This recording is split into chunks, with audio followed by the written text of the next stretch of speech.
Good morning students. Question number 10 से आज starting करने जा रहे हैं।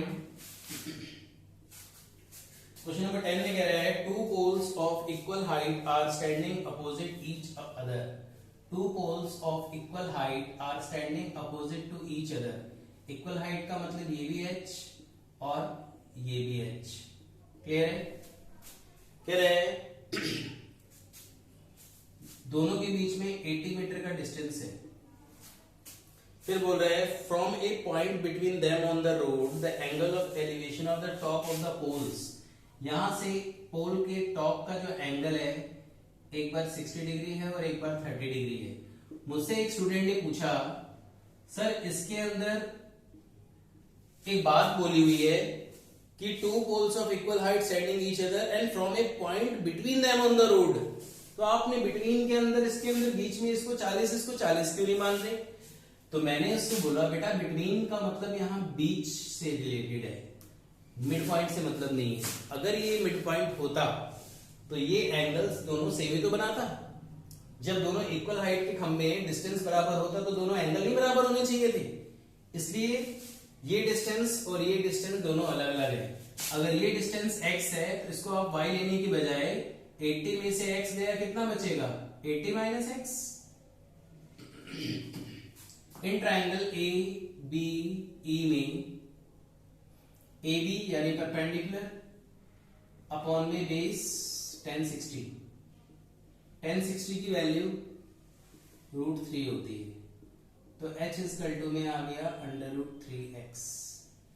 सी डी ई में in triangle C D E में परपेंडिकुलर यानी कि h, बेस यानी कि 80 minus x, this is equal to 1030 degree. 1030 degree की वैल्यू होती है 1 अपॉन में √3 by cross multiply √3h is equal to 80 minus x metre. जैसे आप इस h की वैल्यू यहां डालोगे √3x, this is 80 minus x, 3x plus x is equal to 80, 4x is equal to 80 and x की वैल्यू आ गई 20 मीटर। इस x की वैल्यू को जैसे ही आप यहां डालेंगे this is 20√3 metre. Is that clear? Question number 11 देखिए।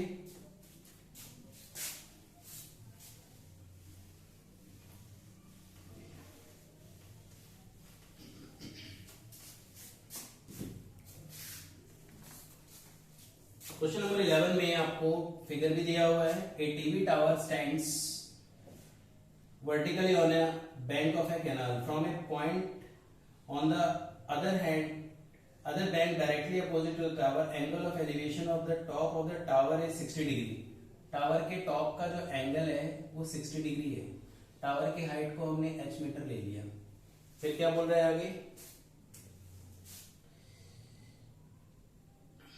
From another point 20 metre away from this point. इस पॉइंट से 20 मीटर अवे, 20 मीटर अवे इस पॉइंट से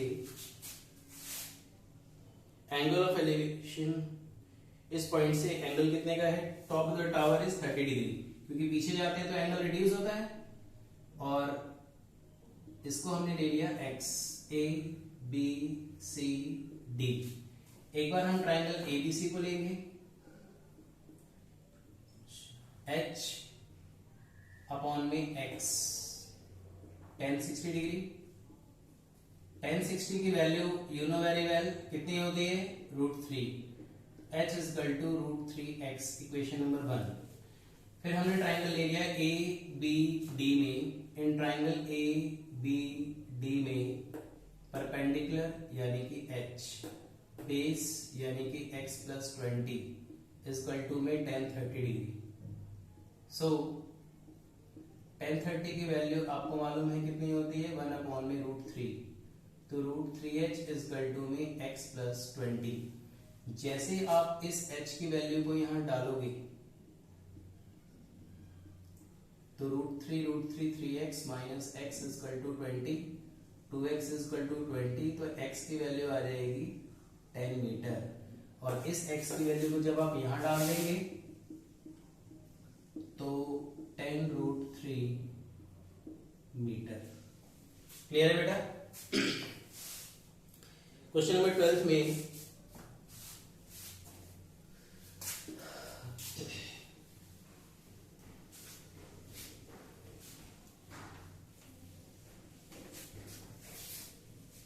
from the top of a 7-meter high building, from the top of a 7-meter high building, angle of elevation of the top of a cable tower, angle of elevation of the top of a cable tower is 60 degree. Angle of depression of its foot is 45 degree. Foot का angle कितने degree का है? 45 degree का। A B C D and E में इसको भी हमने x लिया, इसको भी एक्स लिया। ये अगर 7 मीटर है और इसको हमने एच ले लिया, so in triangle C E D में परपेंडिकुलर यानी कि 7, बेस यानी कि x इक्वल टू 1045 डिग्री, और 1045 की वैल्यू क्या होती है? 1 होती है। तो x की वैल्यू आ गई 7 मीटर। ए बी सी में, इन ट्राइंगल ए बी सी में परपेंडिकुलर यानी कि h, बेस यानी कि x इक्वल टू 1060। x की प्लेस पे हमने क्या डाल दिया? 7। 1060 इज √3, तो h इक्वल टू 7√3 मीटर। तो उसने आपसे पूछा था total height of the building. तो टोटल हाइट निकालने के लिए हमने क्या किया? टोटल हाइट ऑफ बिल्डिंग निकालने के लिए टोटल हाइट हमने किसको लिया है? AB plus BC। तो AB प्लस BC में आपके पास AB यानी कि h की वैल्यू भी है, BC यानी कि x की वैल्यू भी है। दोनों वैल्यूज आप निकाल चुके हो। h is 7√3 and x is 7। 7 common लेते हैं, this is √3 plus 1 metre. Clear है बेटा? This is question number 12। Okay students, next lecture में आगे के क्वेश्चन के साथ मिलते हैं। Okay, thank you.